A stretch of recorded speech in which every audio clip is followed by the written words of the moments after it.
Era aquel que pisaba o enciño, que non se lembraba como se chamaba, hasta que lle batía o mango nos fociños, non? Bueno, a nós fai-nos moita gracia toda esta historia, porque é curioso que o teatro galego tamén ten unha vinculación cos Irmandades da Fala moi importante, e o que máis nos sorprendeu de ver esta a pouca documentación, que tampouco lemos tanto, non? Pero sí que algunha documentación manexamos, é o feito de que eles non só escribiran teatro, senón que tamén o publicaban e tamén actuaban. Por exemplo, Micaela Chao, a muller de Antón Vilar Ponte, e o propio Vilar Ponte, eran actores e actrices. Iso a nós chamamos moita atención, porque é unha... É dicir, chamamos a atención porque nós facemos o mesmo, é dicir, escribimos, actuamos, montamos a escenografía, vestuario, facemos todo. Entón, 100 anos despois estamos no punto de arrancada outra vez.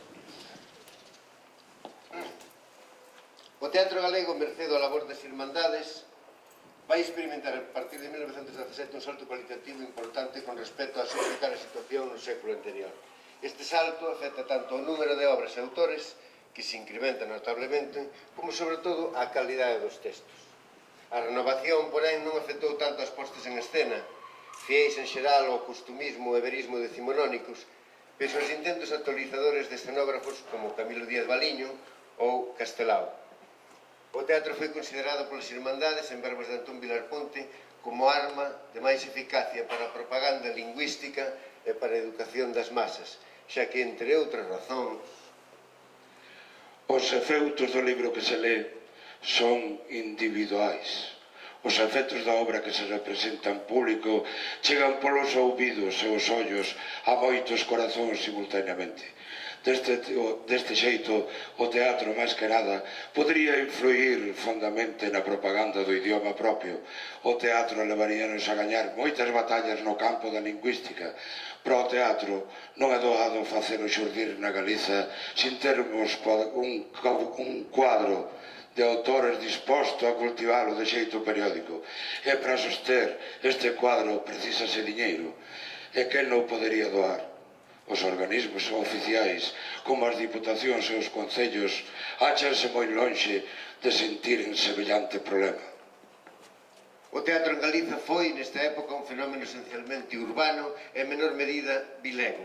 Isto constitúe unha dificultade engadida para o teatro feito en galego, pois foi en Coruña, Vigo, Ourense, Ferrol, Santiago e Betanzos, onde se concentrou o labor teatral das Irmandades.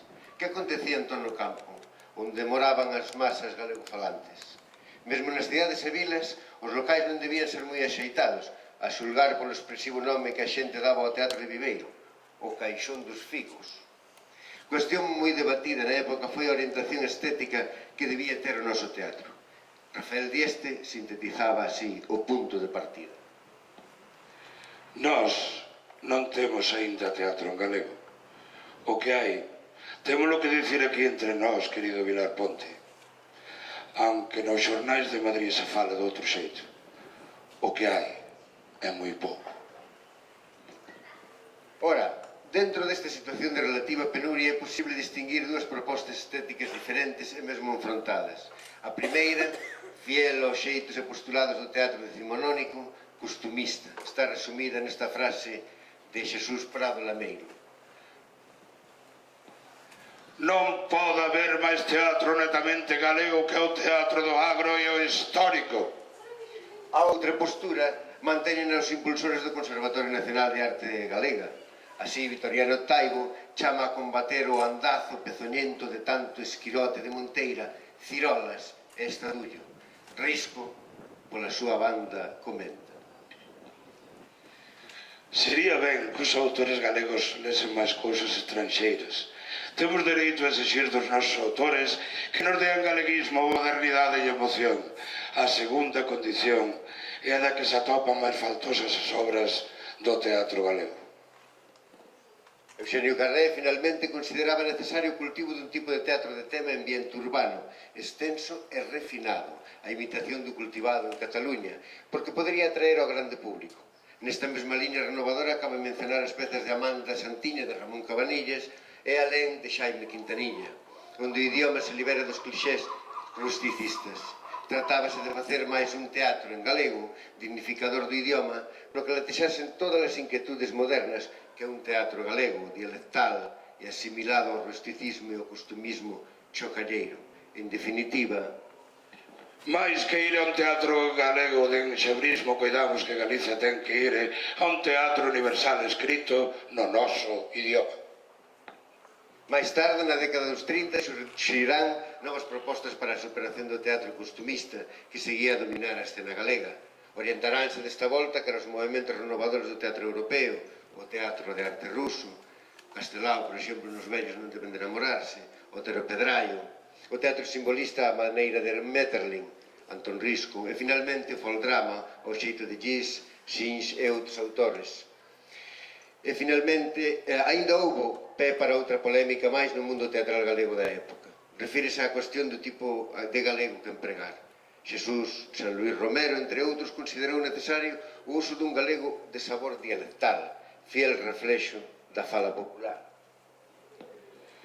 Con el gallego académico, ancestral, de resurrección de palabras en desuso, acabaremos por quedarnos sin lengua regional.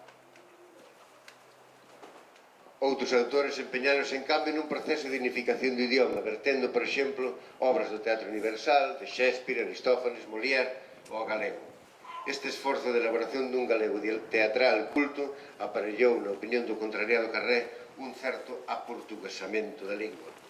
Cabe sinalar, en primeiro termo, que as Irmandades despertaron un novidoso afán recopilador e sistematizador da historia do noso teatro, que se plasmou en infinidade de artigos e conferencias.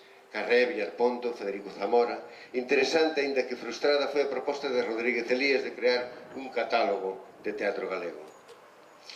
O rexurdir do noso teatro da man das Irmandades tivo desde logo o seu reflexo na emigración, nomeadamente nas colonias galegas de Cuba e Argentina. Sirvan como exemplo a estrela da peza de contido anticaciquil Marola de Suárez Picallo, ou a existencia de cadros de declamación como da Unión Estradense, que pon en escena a Patria do Labrego de Antón Villarponte, ou da Unión Provincial Ourensán, que representa o Bufón del Rei de Antón Risco. Dixemos antes que unha das carencias básicas do teatro galego da época era a falla de compañías profesionais estables. Efectivamente, foron os cadros de declamación dos coros ou os cadros das propias agrupacións locais das Irmandades que impulsaron co seu esforzo voluntarista a tarefa a crear, soster e divulgar o teatro nacional nas súas vertentes popular e culta. A compañía máis importante foi, sen dúbida, o Conservatorio Nacional de Arte Galego, que funcionou desde 1919 ao 1922. O CENAC dependía da Irmandade coruñesa.